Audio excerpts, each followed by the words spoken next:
नमस्कार दोस्तों, आप सभी का स्वागत है ज्ञान संग्रह आईएएस के इस यूट्यूब चैनल पर।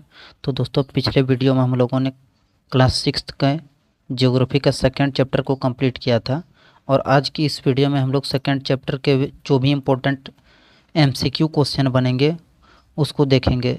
तो जितने भी लोग चैनल पर नए आए हैं, चैनल को सब्सक्राइब कर दीजिए और बेल आइकन को दबा दीजिए ताकि आने वाले वीडियो की नोटिफिकेशन सबसे पहले आप तक पहुँच सके। और जितना हो सके उतना ज़्यादा इस वीडियो को शेयर कीजिएगा आप लोग। तो चलिए वीडियो को शुरू कर लेते हैं। आज का सबसे पहला क्वेश्चन है फ्रेंड, पृथ्वी का सही आकार क्या है। हमारी जो पृथ्वी है वो उत्तर तथा दक्षिण ध्रुवों पर चपटी और बीच में थोड़ी सी उभरी हुई है, जिसके आकार को हम लोग भूभाग कहते हैं। तो भूभाग आकार ऑप्शन नंबर डी यहाँ पर बिल्कुल राइट हो जाएगा। क्वेश्चन नंबर 1 का ऑप्शन नंबर डी बिल्कुल राइट हो जाएगा। क्वेश्चन नंबर सेकंड है, ग्लोब क्या है। तो ग्लोब पृथ्वी की तरह दिखने वाला एक छोटा प्रतिरूप है, यानी कि पृथ्वी का एक 3D प्रतिरूप है। तो इसका ऑप्शन नंबर बी बिल्कुल राइट हो जाएगा। क्वेश्चन नंबर 3 है, ग्लोब में स्थित अक्ष क्या होते हैं। ये जो ग्लोब दिख रहा है अक्ष इसको कहा जाता है। तो ये जो अक्ष होते हैं उत्तर तथा दक्षिण ध्रुवों को जोड़ने वाली एक काल्पनिक रेखा होती है। तो इसका ऑप्शन नंबर सी हो जाएगा। उत्तरी और दक्षिणी ध्रुव को जोड़ने वाली काल्पनिक रेखा को ग्लोब का अक्ष कहा जाता है। क्वेश्चन नंबर 4 को देखते हैं। क्वेश्चन नंबर 4 है, विषुवत वृत्त क्या है। ये वाली जो आपको रेखा दिख रही है इसी को विषुवत वृत्त कहा जाता है, जो कि हमारी पृथ्वी पर सबसे बड़ी अक्षांश रेखाएं हैं। तो इसका ऑप्शन नंबर बी बिल्कुल राइट हो जाएगा। पृथ्वी का सबसे बड़ा अक्षांश है ये।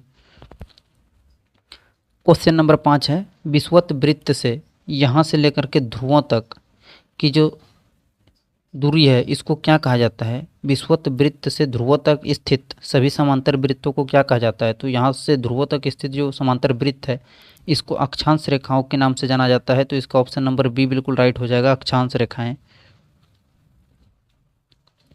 क्वेश्चन नंबर 6 है, विषुवत वृत्त की परिधि लगभग कितनी होती है। तो विषुवत वृत्त की जो परिधि होती है वो 40,075 किलोमीटर की होती है, इसीलिए इसका ऑप्शन नंबर सी बिल्कुल राइट हो जाएगा। क्वेश्चन नंबर 7 है, कुल कितनी अक्षांश रेखाएं होती हैं। तो जो अक्षांश रेखाएं होती है वो 181 होती है। तो इसका ऑप्शन नंबर सी बिल्कुल राइट हो जाएगा। इधर की ओर अक्षांश रेखाएं होती हैं 90 और इधर की ओर 90 और ये बीच वाला एक 90 90 180 और ये वाला एक 81 181 होती है।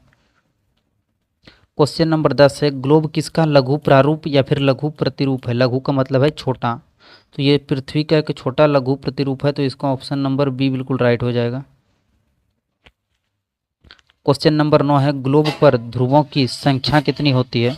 तो ग्लोब पर 2 ध्रुव होते हैं, उत्तरी ध्रुव तथा दक्षिणी ध्रुव। तो इसका ऑप्शन नंबर बी बिल्कुल राइट हो जाएगा, 2 ध्रुव होते हैं। क्वेश्चन नंबर 10 है, पृथ्वी का घूर्णन किस दिशा में होता है। तो हमारी जो पृथ्वी है वो पश्चिम से पूर्व की दिशा में घूमती है। तो इसका ऑप्शन नंबर बी बिल्कुल राइट हो जाएगा, पश्चिम से पूर्व की दिशा में। क्वेश्चन नंबर 11 है, भूमध्य रेखा की अक्षांशीय स्थिति क्या है। ये जो रेखा है इसी को भूमध्य रेखा कहा जाता है। इसका अक्षांशीय स्थिति है 0 डिग्री, यहाँ पर आप लोग देख सकते हैं। तो इसका ऑप्शन नंबर बी बिल्कुल राइट हो जाएगा। क्वेश्चन नंबर 12 है, भूमध्य रेखा पृथ्वी को कितने भागों में विभाजित करती है। तो हमारा जो भूमध्य रेखा है ये पृथ्वी को 2 बराबर भागों में विभाजित करती है, एक भाग ये वाला और दूसरा भाग ये वाला। तो इसका ऑप्शन नंबर 2 बिल्कुल राइट हो जाएगा। इसका ऑप्शन नंबर ए बिल्कुल राइट हो जाएगा। क्वेश्चन नंबर 13 है, उत्तरी गोलार्ध में कितनी अक्षांश रेखाएं हैं। ये जो हमारा उत्तरी गोलार्ध है इधर वाला, इसमें कुल 90 अक्षांश रेखाएं स्थित है। तो इसका ऑप्शन नंबर बी बिल्कुल राइट हो जाएगा, 90 आंसर हो जाएगा।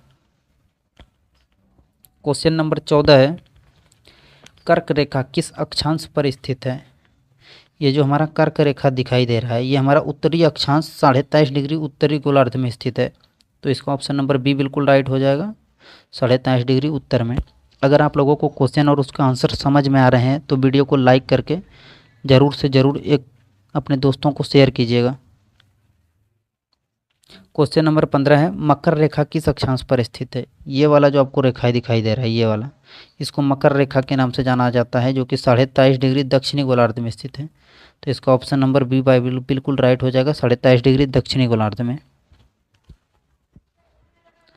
क्वेश्चन नंबर 16 है, अक्षांश रेखाएं किस दिशा में होती है। तो अक्षांश रेखाओं की दिशा जो होती है वो पूरब से पश्चिम की होती है। तो इसका ऑप्शन नंबर बी बिल्कुल राइट हो जाएगा, पूरब से पश्चिम। और अगर देशांतर रेखाओं की जो दिशा है वो होती है उत्तर से लेकर के दक्षिण।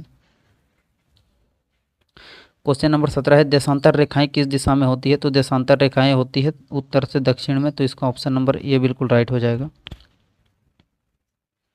क्वेश्चन नंबर 18 है प्रधान देशांतर की स्थिति क्या है? ये जो प्रधान देशांतर या फिर प्रमुख देशांतर होते हैं इसकी स्थिति होती है 0 डिग्री, तो इसका ऑप्शन नंबर ए बिल्कुल राइट हो जाएगा। क्वेश्चन नंबर 19 है प्रधान देशांतर कहाँ से होकर गुजरता है? तो प्रधान देशांतर जो कि है वो ग्रीनिच से होकर गुजरता है, ग्रीनविच से, तो इसका ऑप्शन नंबर बी बिल्कुल राइट हो जाएगा। और ग्रीनविच जो है कि लंदन में स्थित है। क्वेश्चन नंबर 20 है कुल कितनी देशांतर रेखाएं होती है? तो देशांतर रेखाएं होती है वो 360 होती है, 180 पूर्वी गोलार्ध में और 180 जो है कि पश्चिमी गोलार्ध में, तो टोटल 360 होती है, तो इसका ऑप्शन नंबर सी बिल्कुल राइट हो जाएगा। क्वेश्चन नंबर 21 है किस रेखा को दिनांक रेखा के नाम से जाना जाता है? तो 180 डिग्री देशांतर जो है इसको दिनांक रेखा के नाम से जाना जाता है, तो इसका ऑप्शन नंबर बी बिल्कुल राइट हो जाएगा। क्वेश्चन नंबर 22 है समय की गणना किस रेखा से की जाती है? तो समय की जो गणना है वो प्रधान देशांतर के रेखा से की जाती है या फिर प्रमुख याम्योत्तर के रेखा से की जाती है, इसका ऑप्शन नंबर बी बिल्कुल राइट हो जाएगा। क्वेश्चन नंबर 23 है भारत का मानक समय रेखा कौन सी है? तो भारत का जो मानक समय रेखा है वो 82.5 डिग्री पूर्वी देशांतर में है, तो इसका ऑप्शन नंबर बी बिल्कुल राइट हो जाएगा। क्वेश्चन नंबर 24 है अक्षांश रेखाएं परस्पर कैसी होती हैं? जो अक्षांश रेखाएं होती है वो समानांतर होती है, तो इसका ऑप्शन नंबर सी बिल्कुल ही राइट हो जाएगा। क्वेश्चन नंबर 25 है देशांतर रेखाएं किस बिंदु पर मिलती है? तो जो देशांतर रेखाएं वो दोनों ध्रुवों पर मिलती है, तो इसका ऑप्शन नंबर बी बिल्कुल राइट हो जाएगा, ध्रुवों पर। क्वेश्चन नंबर 26 है ग्लोब पर समय क्षेत्र की दूरी कितनी होती है? जो ग्लोब पर समय क्षेत्र की दूरी होती है वो 15 डिग्री देशांतर पर होती है, तो इसका ऑप्शन नंबर ए बिल्कुल ही राइट हो जाएगा। क्वेश्चन नंबर 27 है 15 डिग्री देशांतर का अंतर कितने समय के बराबर होता है? 15 डिग्री देशांतर का अगर अंतर निकालने के लिए पूछा जाता है तो हम इसको 4 से गुना करेंगे, तो 15 चौकी 60 आता है, तो 60 मिनट यानी कि 1 घंटा के बराबर होगा। ऑप्शन नंबर सी और इसका डी दोनों ही राइट हो जाएगा। ठीक है। क्वेश्चन नंबर 28 है ग्लोब की सहायता से हम क्या जान सकते हैं? ग्लोब की सहायता से हम विश्व का आकार व रूप को जान सकते हैं, तो इसका ऑप्शन नंबर डी बिल्कुल राइट हो जाएगा। क्वेश्चन नंबर 29 है भारत किस गोलार्ध में स्थित है? हमारा जो भारत है वो उत्तरी पूर्वी गोलार्ध में स्थित है, तो इसका ऑप्शन नंबर बी बिल्कुल राइट हो जाएगा, उत्तर पूर्व। क्वेश्चन नंबर 30 है कौन सी रेखा दिन और रात के समय को निर्धारित करती है? तो जो देशांतर रेखाएं हैं पृथ्वी पर वो दिन और रात को निर्धारित करती है, तो इसका ऑप्शन नंबर बी बिल्कुल राइट हो जाएगा। क्वेश्चन नंबर 31 है कितनी अक्षांश रेखाएं भूमध्य रेखा के उत्तर में होती हैं? भूमध्य रेखा के उत्तर में, ये रहा भूमध्य रेखा और इसके उत्तर में 90 अक्षांश रेखाएं होती है, तो इसका ऑप्शन नंबर ए बिल्कुल राइट हो जाएगा, और 90 नीचे भी होती है। क्वेश्चन नंबर 32 है किस रेखा को वृत्ताकार नहीं माना जाता? ये जो देशांतरीय रेखाएं हैं इसको वृत्ताकार नहीं माना जाता है, तो इसका ऑप्शन नंबर बी बिल्कुल राइट हो जाएगा, देशांतर रेखाएं।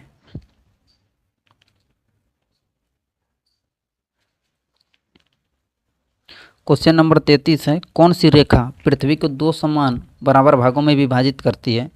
तो ये जो विषुवत वृत्त है यही पृथ्वी को 2 बराबर भागों में विभाजित करती है, उत्तरी गोलार्ध तथा दक्षिणी गोलार्ध, तो इसका ऑप्शन नंबर बी बिल्कुल राइट हो जाएगा। भूमध्य रेखा या तो फिर विषुवत रेखा एक ही को कहते हैं, तो इसका ऑप्शन नंबर बी बिल्कुल राइट हो जाएगा। क्वेश्चन नंबर 33 है कौन सी रेखा पृथ्वी को 2 बराबर समान भागों में विभाजित करती है? वही वाला क्वेश्चन है फ्रेंड, भूमध्य रेखा, इसका भी राइट हो जाएगा। क्वेश्चन नंबर 34 है प्रधान देशांतर कितने भागों में पृथ्वी को विभाजित करती है? प्रधान देशांतर जो है कि ये वाला रेखा पृथ्वी को 2 समान भागों में विभाजित करती है, पश्चिमी देशांतर और पूर्वी देशांतर, तो इसका ऑप्शन नंबर बी बिल्कुल राइट, ए बिल्कुल राइट हो जाएगा, 2 भागों में विभाजित करती है। क्वेश्चन नंबर 35 है देशांतर रेखाएं कितनी लंबी होती है? तो देशांतर रेखाओं की जो लंबाई है वो सबकी समान होती है, तो इसका ऑप्शन नंबर सी बिल्कुल ही राइट हो जाएगा। क्वेश्चन नंबर 36 है, ग्लोब का प्रयोग मुख्यतः किसके लिए किया जाता है? तो ग्लोब का प्रयोग जो है कि पृथ्वी के स्थानिक स्वरूप को जानने के लिए किया जाता है। तो इसका ऑप्शन नंबर बी बिल्कुल ही राइट हो जाएगा। क्वेश्चन नंबर 37 है और ये आज के वीडियो का सबसे लास्ट क्वेश्चन है। क्वेश्चन नंबर 37 कहता है, भारत किस अक्षांश और देशांतर के बीच स्थित है? तो भारत की जो स्थिति है वो 8 डिग्री नॉर्थ गोलार्ध से लेकर के 37 डिग्री नॉर्थ अक्षांश पर और 68 डिग्री पूर्वी गोलार्ध से लेकर के 97 डिग्री पूर्वी गोलार्ध के बीच में स्थित है। तो इसका ऑप्शन नंबर ये बिल्कुल ही राइट हो जाएगा। तो फ्रेंड, आज के क्लास में बस इतना ही। मिलते हैं अगले क्लास में आप लोगों के क्वेश्चन चैप्टर नंबर 3 को लेकर के। तब तक के लिए इस वीडियो को जितना हो सके उतना शेयर कीजिए अपने दोस्तों को। तो चलिए वीडियो को यहीं पर समाप्त करते हैं।